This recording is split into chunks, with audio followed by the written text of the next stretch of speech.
Good morning. This is CJ Holmes, founder of Homeowners for Justice, your host today for Weekdays Live. It's Wednesday, February 13, and boy, do we have something special on today. We have a neat guest with us talking about quiet title. We'll talk about what that is, what you can do about it. And before we do that, I do want to emphasize I am getting the distinct impression we are getting feedback from prosecutors that want justice. The people do have friends. We have friends. We just have to find them.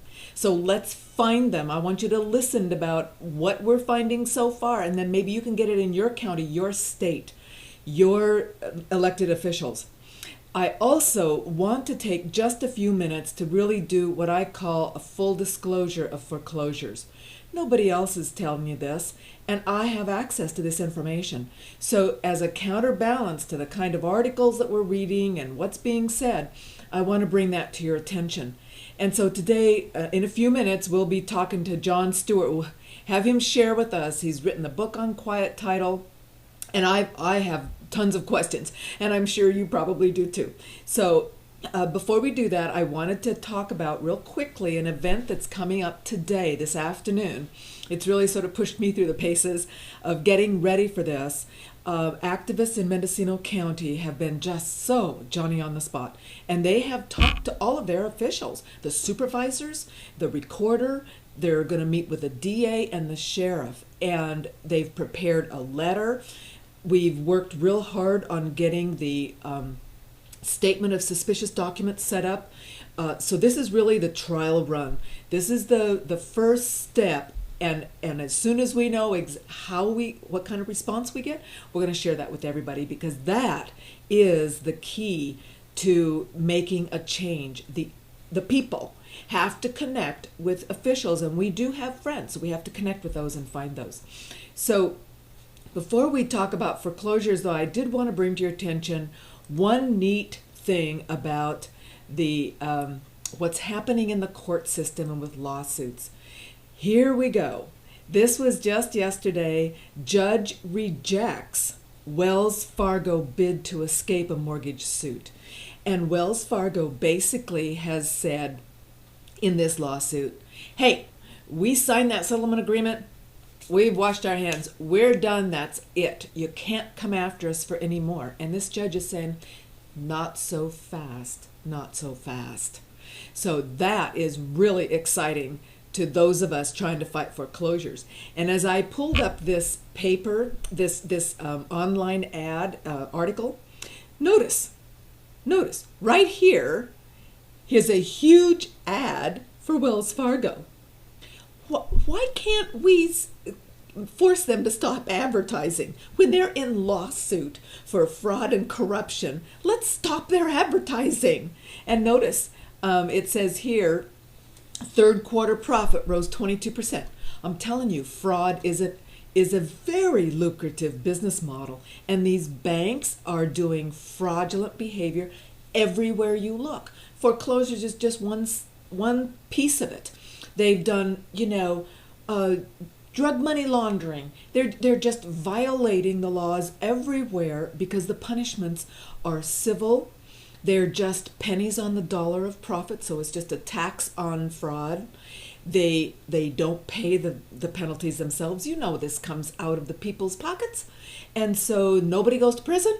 No changes are made. This is why it is so crucial that each one of us work to get criminal lawsuits against these people.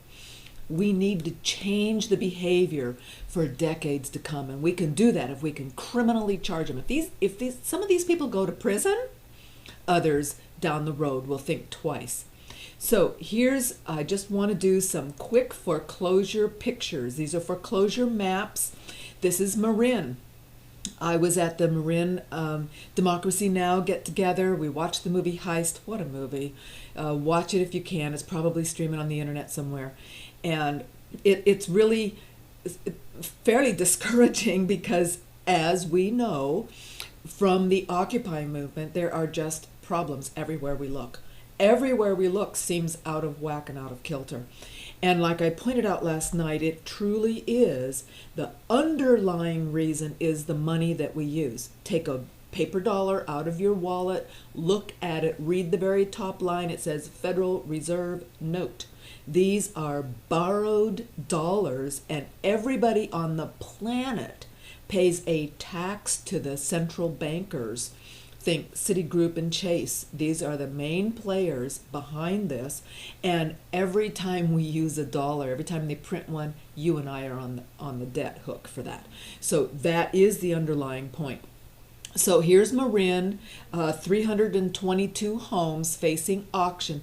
And this is just what's current. This is about a 3.5 month window, but it's heavily weighted toward the next month and a half. So just real quickly, let's look at San Francisco. I was talking to the people last night and I said, well, you know, in San Francisco, they've got hundreds facing auction. They go, really? Yeah, 469 homes are right now facing auction in San Francisco. Look at this map. Look at this map. This is an outrage. This is San Francisco. And most of these people, most of these owners are embarrassed. They think they're deadbeats. They're just going to walk. They're struggling, fighting on their own. If we could send them a postcard, if we can knock on their door, if we can somehow get information out to these people. I've got Contra Costa up on the screen. I've included in the snip, your search returned 2,548 results. That's 2,500 homes in the next 2 months, basically, that are facing foreclosure auction. Only 500 are showing. That's the limit of the mapping. So they are everywhere. It is just outrageous. Here's Alameda County, 2,482, almost the same as in Contra Costa. Here's San Diego County. I'm sorry I didn't get all the counties. These are the ones I just picked up about 5 minutes before the show started. San Diego, 5,683 homes facing foreclosure auction in the next 2 months. Only 500 are showing. If they showed all the little dots, it would be completely blue because they would have 10 times the number of dots. They're only showing 500. There's over 5,000 homes in San Diego County facing auction in the next couple of months. This is the outrage. San Bernardino, 5,701 homes still facing auction. Here's Orange County, 4,986 facing foreclosure auction. This is the point. They're foreclosing and foreclosing. They're not listing, so prices are going up. They can play the story. They can manipulate the stats that, oh, everything is great. See how prices are going up? Well, they're stealing the homes at thousands and thousands a month. 53,000 were taken in foreclosure in January in the United States. So they took another over 50,000 homes, and they're going to hold them, and they're going to sell them to the hedge funds. And they're going to turn this nation into a renter nation. I've been preaching this for like 2 years, and this is the point. We're seeing it come to happen, and we need to hold their feet to the fire. One more map that I've got for you. Los Angeles, 18,534 homes facing foreclosure auction in the next couple of months. They're only showing 500. I mean, that is just like almost 20 times the number of little dots if they showed all 18,000. This is why it is so crucial we connect with the people in our government, the elected officials, that are still on our side. I want to read this to you because this is what came back, an email response to Jed. Jed's the homeowner that's really pushing in Mendocino County. I mean, hats off to him. Good for him, because that's what it takes. One person pushing, others then supporting, getting me to help him. He's getting everybody to help him. And we're doing that because often people will respond when you ask for help. This is the response he got from the district attorney. The DA said to him, I would be happy to have my investigators and I take a look at your documents and any other evidence of wrongdoing you may have. However, it's not conducive to do this in this meeting. And that's fine. It's a public meeting. And so he's asked Jed to prepare, so pay attention, a chronological statement by date of the facts as you understand them, attach all the pertinent documents, provide a list of witnesses, their contact information, and a short summary of what you expect each person to say. So I'm going to make a checklist out of this, and it's going to be on the website when I have a chance to update the site, and I apologize, I'm a couple days behind. I'll get caught up, but that's what he's asking for. He wants the statement of facts, the pertinent documents, a list of witnesses with contact info, a short summary of what you expect them to say, and then he will review to see where that's going to take them. He says, while normally a case like this would be submitted to my office through a local law enforcement agency filing a police report, I will make an exception to that policy and allow you to submit this information directly to my chief investigator. Good going, Jed. So he agrees that other counties are more proactive regarding real estate and other document recording fraud. Frankly, I don't know which counties he's thinking of because we're finding that hard to find. Some in this county, this is Mendocino County, have been reluctant to join me in a program to detect and prosecute such cases. You hearing this? He's been trying. Others have not been wanting to do this. He said, but I haven't given up. I'm regrouping. Perhaps your case will be the right facts to overcome any and all resistance I've experienced. Thank you for bringing this matter to my attention. So let this be a lesson to every one of us. Some counties, some people, some elected officials have been upset. They can't prosecute. They've had others in the agencies dismiss it, not want to join them, give them excuses, reasons why not to. I call it the banks are in there with their little soothsayers. They're just little magicians trying to smooth over the rough spots and keep these prosecutors from prosecuting, because the facts are these. What we are presenting is fraud. These are fake documents used to foreclose, fake signatures, fake notarizations, impossibilities like the one on Lauren Stone where Countrywide Home Loans did an assignment last year in 2012. Are you kidding me? On the face of the document, that is a fake. Has to be. Countrywide Home Loans is long gone. Been gone for years. So that is a fake document. This is what we're presenting to our prosecutors. And we're going to find prosecutors like this that have been trying to get cases. So let's partner up with them. Help me. Talk to your DAs. I'm going to put the letter. Jed wrote a fabulous letter. I'm going to take his personal information out, and I'm going to put that letter on the website so everybody can use this. You can just use this as your letter, because this is what we need. We need to connect with those in government, particularly in our district attorneys and departments of justice on all the state levels. I know there are people in there that have righteous outrage. They want the homeowners. We just need to connect. So without further ado, I'd like to bring John Stewart on. He's going to talk about quiet title action, and he has a website called Show Me the Loan. I've got that on the live stream right now. So let's get John on board.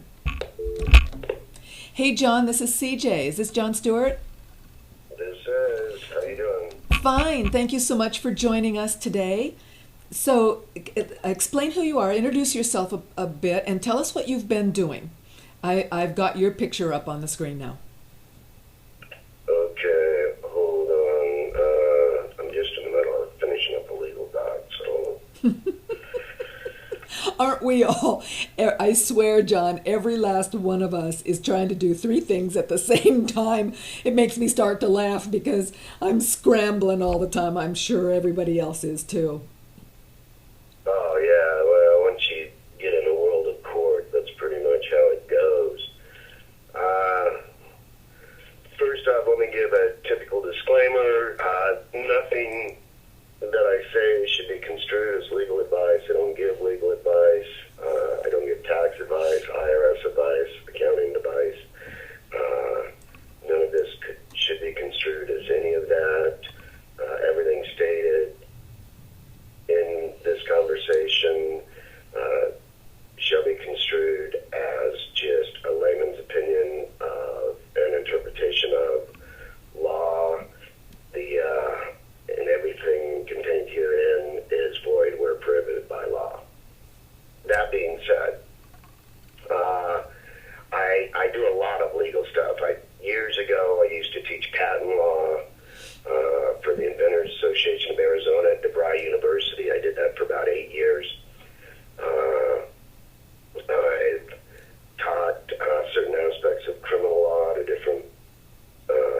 defense attorneys, criminal defense attorneys. I've been involved in a few patent litigation suits, basically as an expert to train patent attorneys about the civil side of patent law for litigation. What else? I've been doing this for a long time. I started basically teaching the truth at a very young age. I've been doing this well over 30 years. I've been involved in law for well over 20.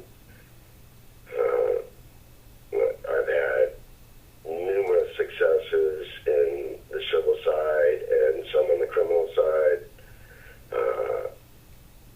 As far as the patent law stuff, always won that. Currently, right now, in the foreclosure arena, I specifically stay within the confines of quiet title. I do teach a little on credit stuff and civil cases for like credit cards and that sort of thing.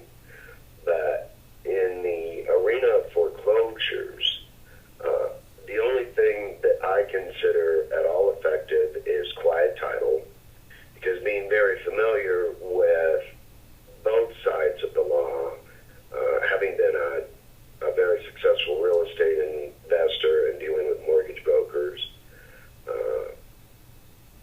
I know that side of things very well. A little bit of background, I did pretty well as an inventor. I used that money to buy a substantial amount of property and invest in different kinds of real estate, primarily residential, but some commercial. I had a very large investment group, well over 100 people. Actually, I think it was over 200 people that would invest in all kinds of real estate projects. So I know the ins and outs on both sides. I also am really familiar with the mortgage sides of things, because that's typically how investors operate. And I'll say mortgage, but normally it's not really a mortgage anymore. It's a deed of trust in non-judicial states. It's a mortgage in judicial states. Right. So it's about half and half when you look at the country as a whole. But quiet title is effective in either side. Although I've had arguments with civil attorneys concerning quiet title and their use in federal court, I do not believe that filing a quiet title action in federal court is appropriate. The reason I have this belief is that quiet title in and of itself, is really a states' rights issue. It's outside the purview of the federal jurisdiction. Now, in a federal court complaint scenario where you're arguing against a foreclosure, quiet title can be issued as a remedy. So if you were to win a federal district court case concerning the foreclosure, the court can issue quiet title as part of the remedy. But to apply for a quiet title case, any type, an action of quiet title action, as the action itself in federal court, I just do not find appropriate, and I can't find anything in law that says it's appropriate, because the state is actually the sole designator, decider of title. It's strictly a state purview concept. It has nothing to do with federal jurisdiction. So, like I say, I've argued this with attorneys in and out. Some think they're right. Some have changed their opinion. I've taught several law firms the ins and outs of quiet title in state court. The issue that law firms have with it is, although it's very effective, it can eventually cause problems for the law firm, because they will win, but when they do, they destroy the banks. A good example of that is Walter Keene out of Utah.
issue being that in all the quiet titles ever been issued, that we've been involved with or that I've seen issued, no bank has ever fought the quiet title.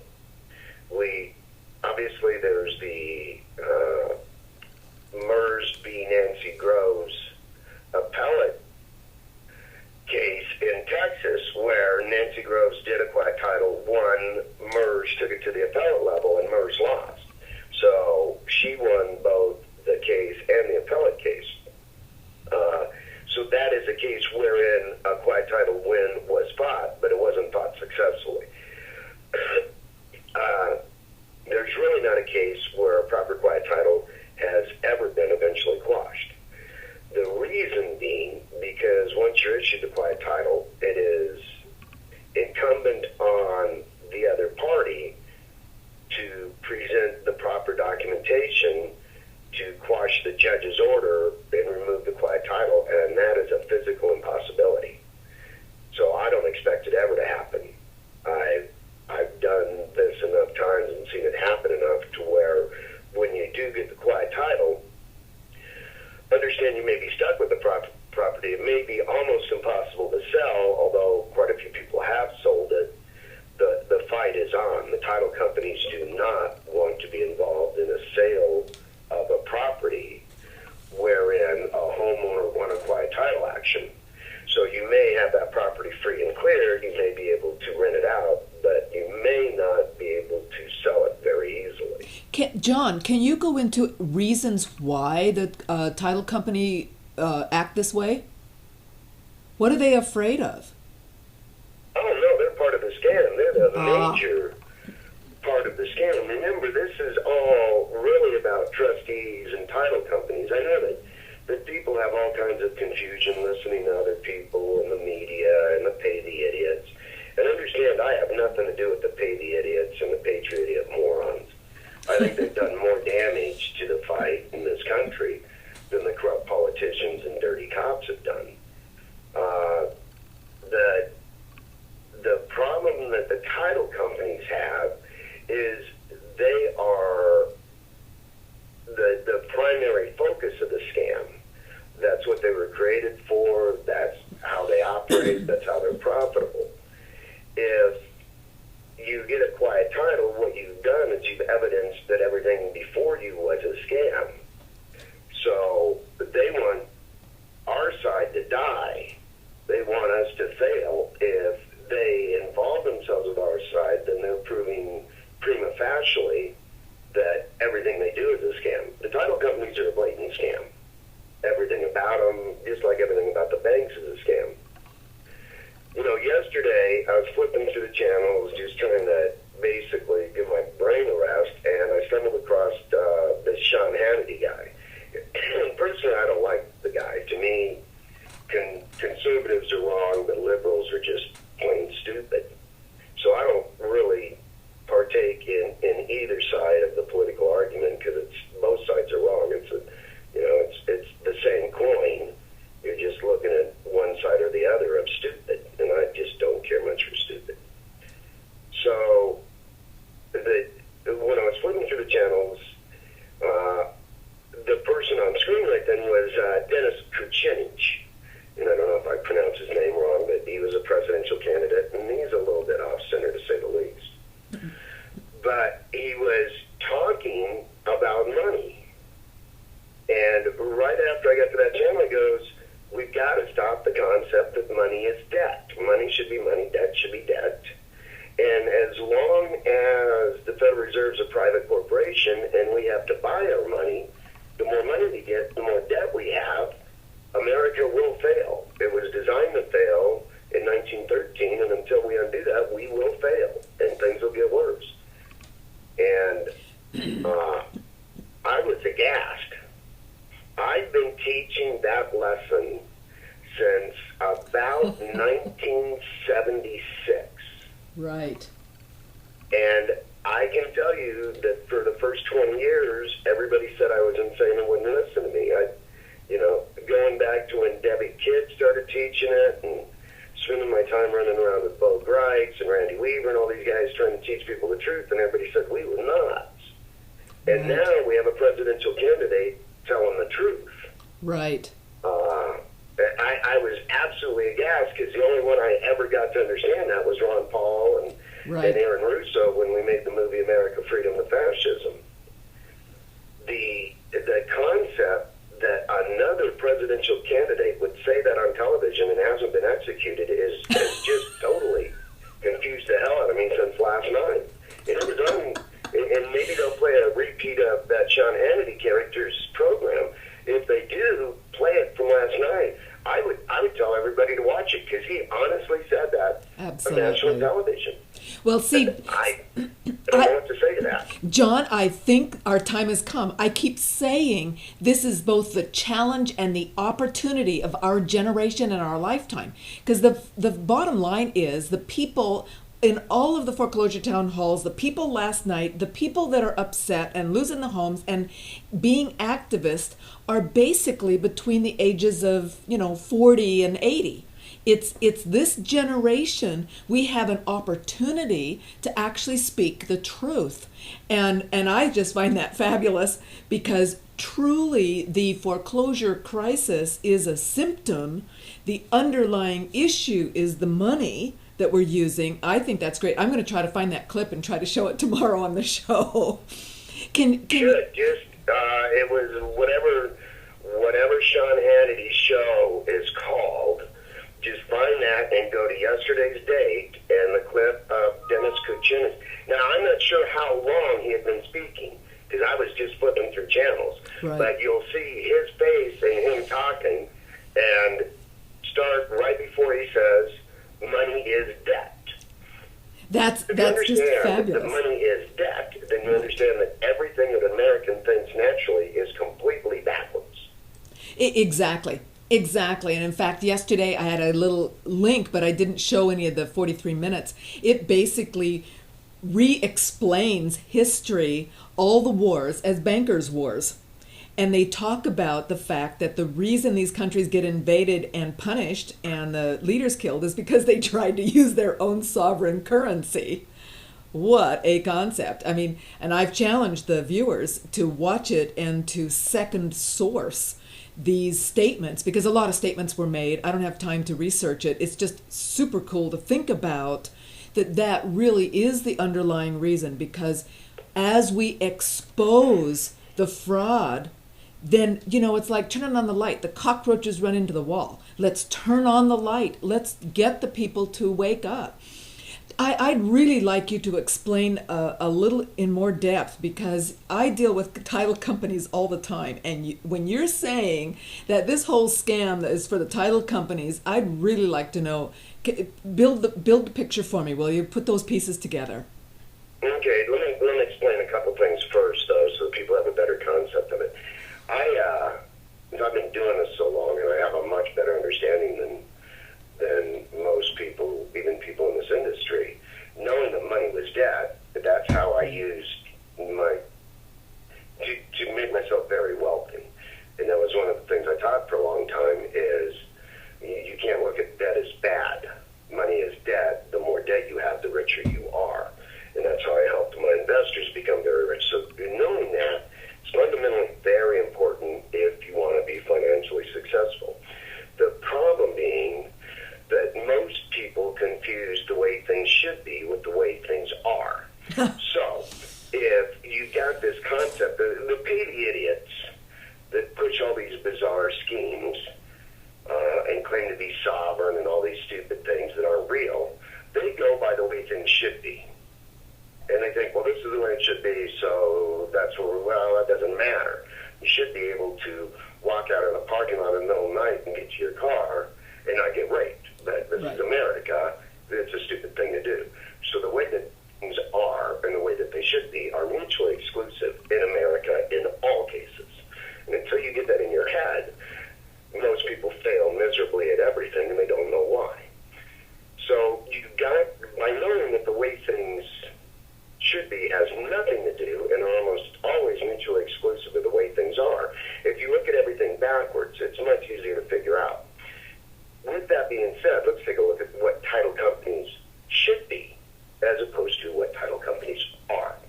Title companies should be a company that assists in the discovery and maintaining of what's called perfected title or good title. Perfected title and good title are the exact same thing. There's some fraudulent companies out there saying that you get perfected title. You can't do that.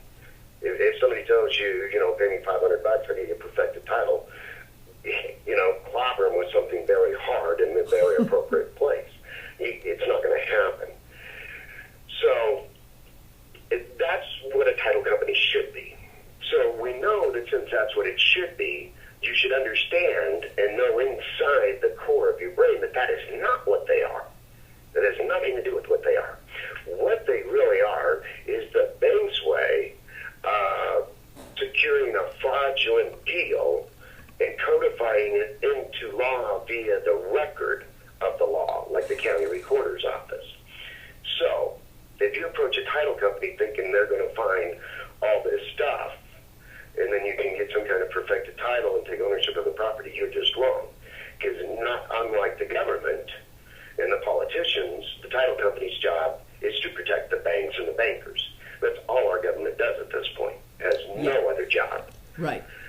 So the title company is there to make sure that the record, irrespective of what the true record should be, that the record, it basically codifies the bank's possessory rights into the county recorder's office.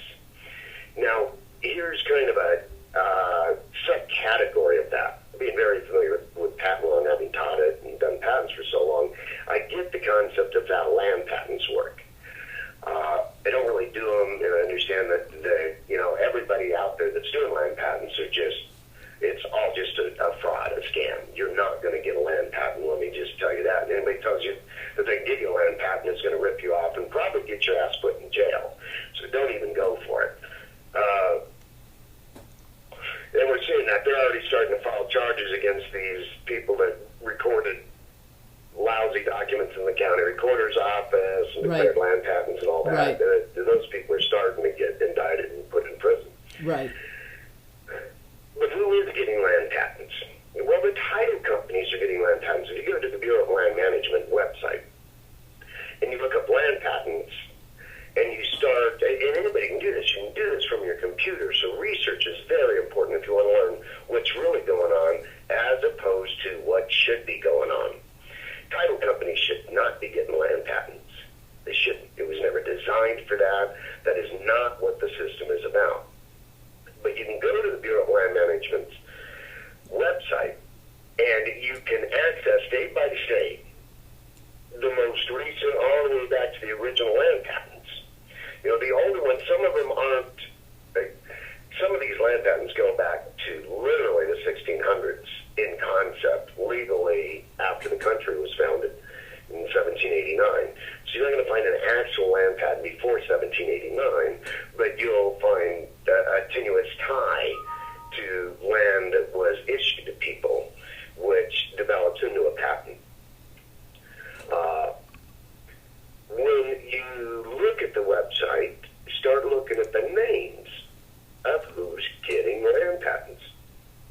There are some people getting land patents, and the reason those people are getting land patents is because they're usually family members of the original land patent holder, and there's been an heirship somehow altered through testate or probate. Somebody's died, somebody's transferred something, an inheritance was enacted, something like that. So what they've done is they've taken the original land patent, divided up that, and the oldest son Bob gets a certain amount of that, and so he patents it, and the second child Cindy, she gets a portion of land, so she patents it from the original land patent.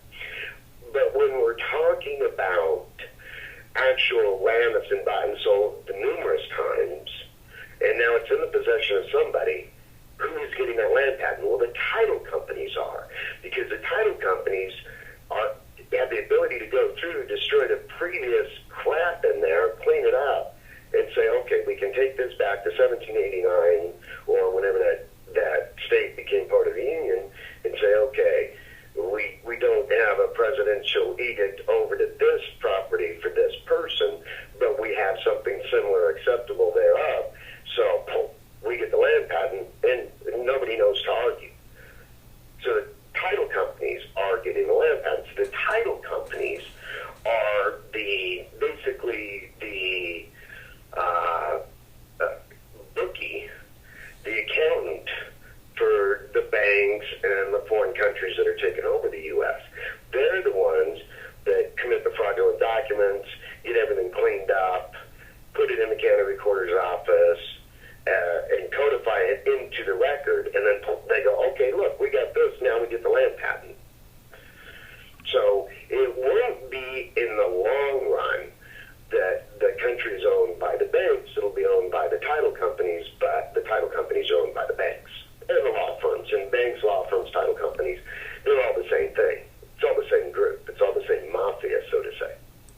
What do we do to stop this or protect ourselves?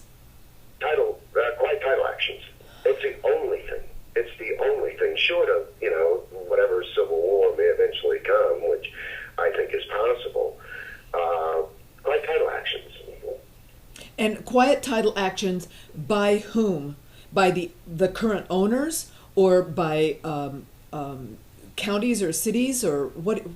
No, the quiet title by the current homeowner. Absolutely. Whether they're in actual physical possession or not.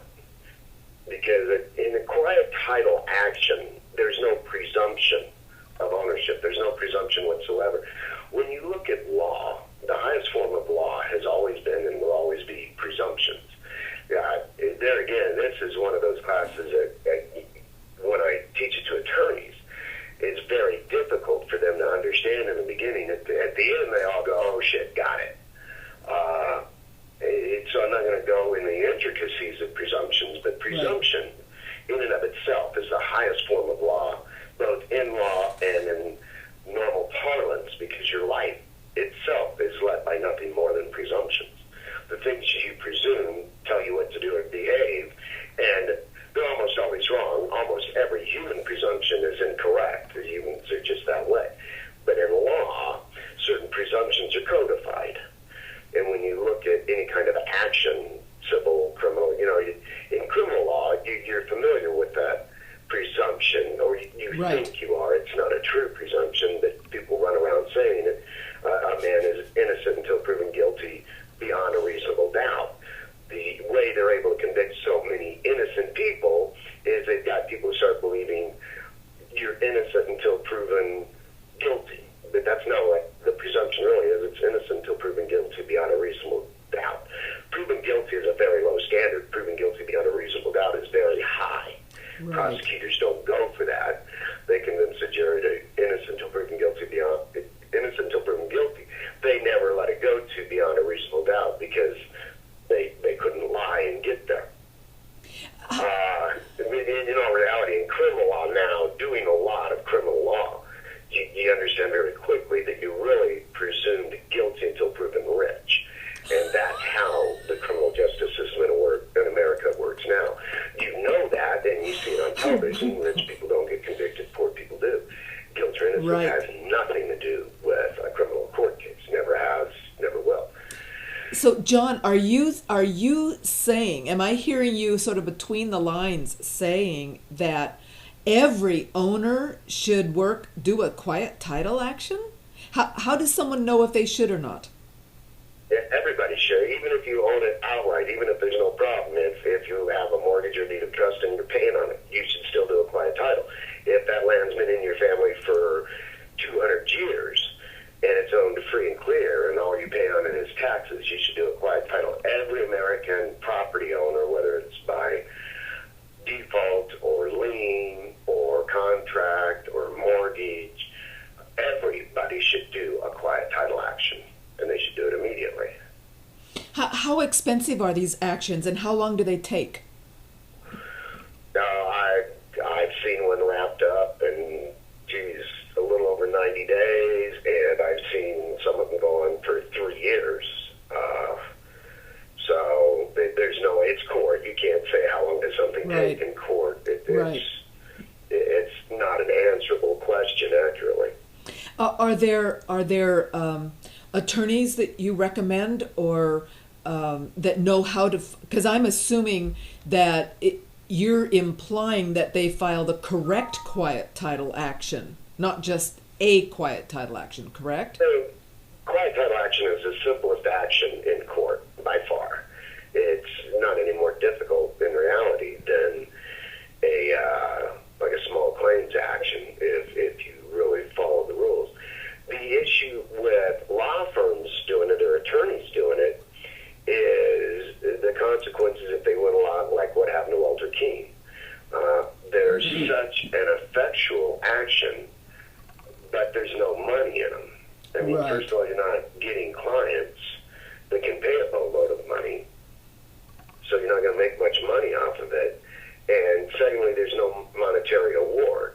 So the money's got to come directly from the client. I mean, a quiet title action action would be a good $25,000 from a decent attorney, and somebody that has $25,000 probably isn't in the situation of a foreclosure or that worried about any of this. So a quiet title action is pretty much something you got to do on your own. Now, one of my earlier students, he did a quiet title on his own, and it took him about a year, but he was successful. He followed our original guidelines, did a lot of his own stuff, but he won it without assistance of any attorney or anything, just by following the guidelines. Now the What's that? What? Explain again, because I'm still a little confused. Why should every owner file one? Because of the land patent activity by the title companies? Well, not just that, but because the banks are taking property that they don't even have mortgages or deeds of trust on. That one thing that a quiet title will secure you is that that's your property, and nobody's going to be able to move forward, whether it's legal or unlawful, to do anything to that property. You get an adjudication from the court and literally an order from the judge saying that property is yours. Then in order to go after that property, they first have to somehow quash that judge's order, which is very difficult to do, or void that order some way or somehow. That is very difficult to do. But again, now what you said earlier in the discussion is that once the owner gets the quiet title, then none of the title companies want to insure it, so it's very difficult to sell. Basically. Sure, it absolutely can be. The way around that is with the correct knowledge. You sell to somebody that's paying cash for it and isn't going to do a mortgage and wants to be able to have that land to where it can never be attached in any way or taken. The only way to do that really is with a quiet title. Now, if you're just involving yourself in that real estate as a financial endeavor, that may not be the way to go. But I don't get involved in that anymore. I'm strictly about helping people keep their homes right where they live. I don't even get involved in the rental property side of things. My only concern is making sure that people know what they need to know so they don't get thrown out of their home. That way they can stay there and raise their families and all that. But if they're into this to make a profit or get wealthy, I don't partake in that side of the arena. It's not my thing. Now, filing a quiet title action, is that something that people do to try to stave off foreclosure? Or how does that work? Yeah, it's the only really effective way to stop a foreclosure. Because once you get the quiet title issue, they can't foreclose. They're done. What they have to do would be to quash the judge's order, which they can't do. Because in order to do that, they have to have the correct original documentation. Because like I say, in quiet title, there's no presumption. Right. So it's not presumed. See, when you go to fight a foreclosure, you've got to understand that it's codified into law that all of the bank's documents are correct and accurate. People get into the complaints and the fights with the banks, and they try to present all these documents that show the bank is committing fraud or has false or forged signatures, or the bank did this crime or that crime. And what they don't understand is it doesn't matter in law. In actuality, sure, what the bank's doing is a crime. But in law, in fighting a foreclosure, it is codified into law that the judge and the court must presume that the bank's documents are valid. Right. So it doesn't matter what you bring in to establish that those documents are invalid. It doesn't matter. Right, and that's been It shouldn't be that way. It shouldn't be that way. Court is not supposed to operate that way. Remember, the way that things are supposed to be contradicts the way that things are. They're mutually exclusive. Well, now see, in California, they just passed, and it just took effect January 1st, with the foreclosures and bankruptcies must be based on quote, competent and reliable evidence from the banks. And so I believe the industry and the attorneys and the people are actually hoping, I mean, the people and the attorneys hoping that they can actually use that, stand on that change in the verbiage to insist, to bring their documents in and insist the bank bring in original documents, and rather than having the presumption like you've talked about where whatever the bank has already done is fine. That's the way they're legal and will take precedent. So I don't know how that's going to play out. I'm assuming that we're going to have lawsuits over it. Well, I don't have much faith in that because they didn't do anything to alter the presumptions that are codified. If in the acts that they passed, if they said that all previous codified presumptions are null and void, then that act would have some teeth. Right. But remember, all the bank has to do is bring in anything. And that, because of the codified presumptions, are going to be considered accurate. So it's just a game. It's just the politicians and the legislature trying to trick you into believing that things change. There's a big thing going on right now with all these shifts and the associations claiming that they're not going to sustain any unconstitutional law to ban people owning weapons or to take weapons or any of that. They're just lying. The people are falling for it. There's all kinds of groups going, yeah, these sheriffs are great. They're not going to let the government take our guns. Bullshit. Right. It's just lies. Don't believe the lies. These sheriffs are not going to fight the feds to make sure that you get to keep your guns.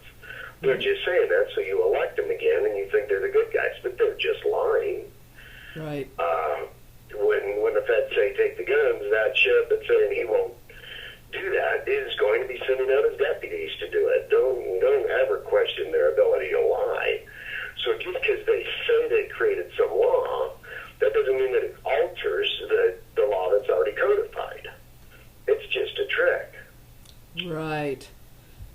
That has been, my words, a very disappointing discovery on the part of millions of homeowners who really felt they had some kind of a chance in a court action, and then they just get blown out. They just lose the house. If you're an American and you're over 30 years old and you believe what the media or a politician says, you're too stupid to own anything anyways. And it's just that simple.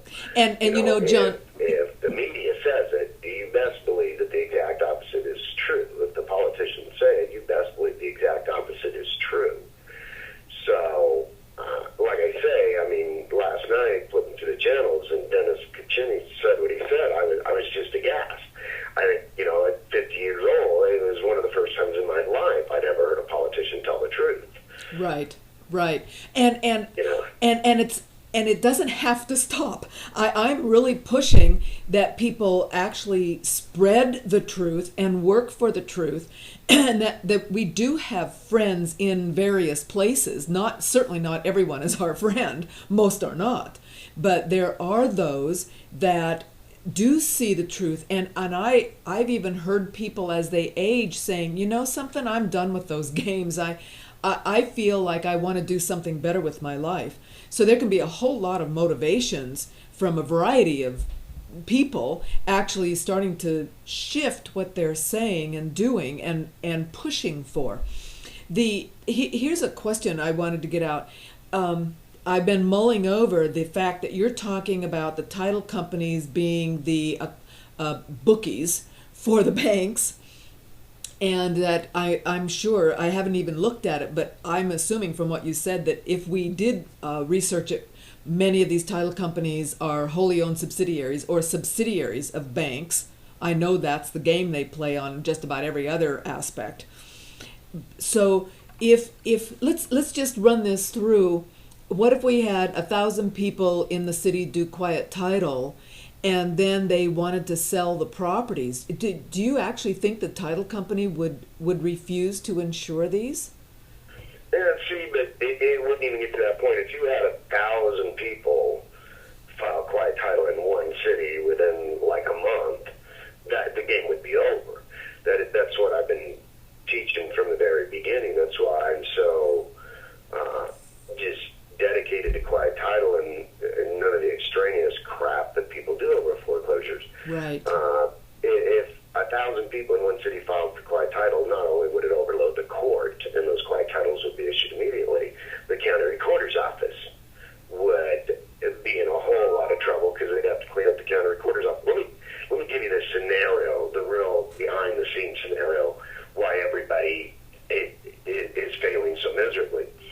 The county recorder's offices throughout the country, like, take, for example, Maricopa County Recorder's Office.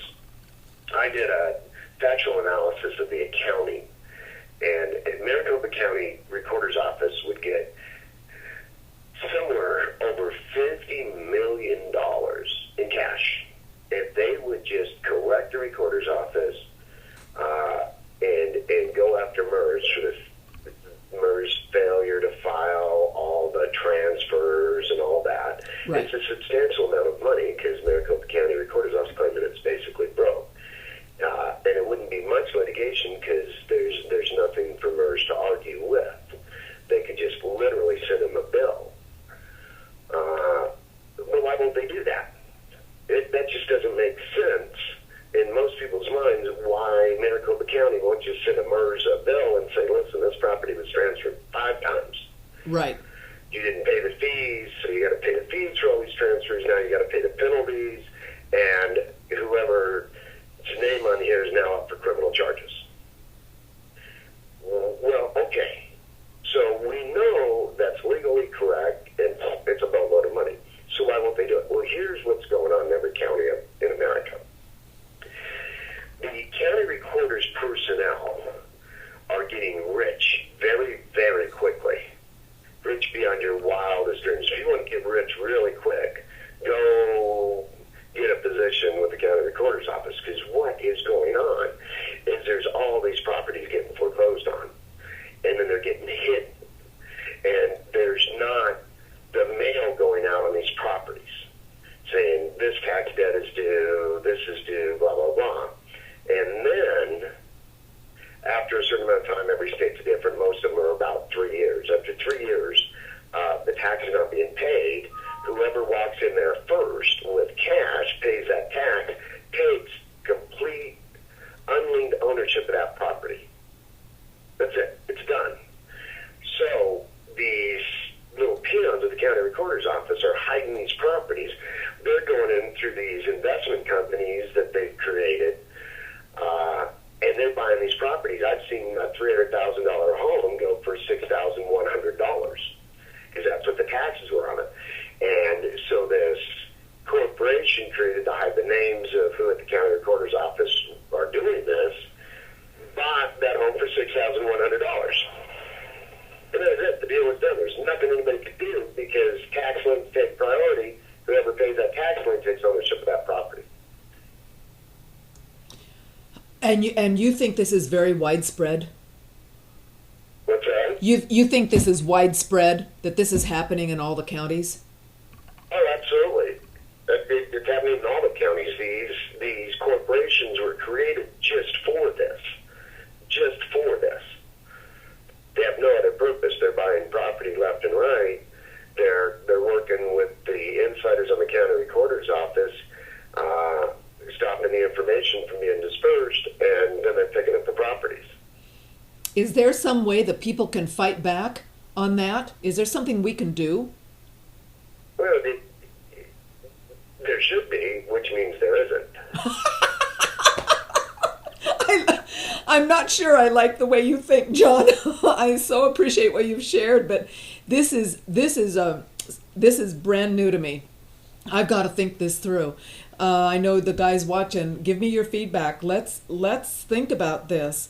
So basically, John, there are corporations that are working with recorder employees to track these foreclosed properties that are just sitting there vacant, and as the tax liens accrue, in whatever year you're saying 3, I think in California it's 5 years, whatever number of years that these taxes can accrue, then they get to go in and buy these before they are auctioned at a tax lien auction.